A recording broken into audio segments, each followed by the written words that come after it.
അതിന്റെ അകത്തൊന്നും വെള്ളമില്ല. വെള്ളം കുടിക്കണേ പൈക്കകത്തേട്ട് വാ. ആ അവിടെ ഇല്ല, അത് കാലിയാ. ബാ ഇങ്ങ് കേറി വാ.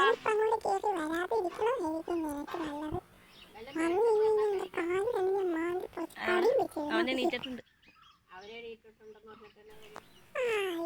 പൂച്ചത്തീറ്റില്ലേ? കടുക് വറുത്തെടുക്ക.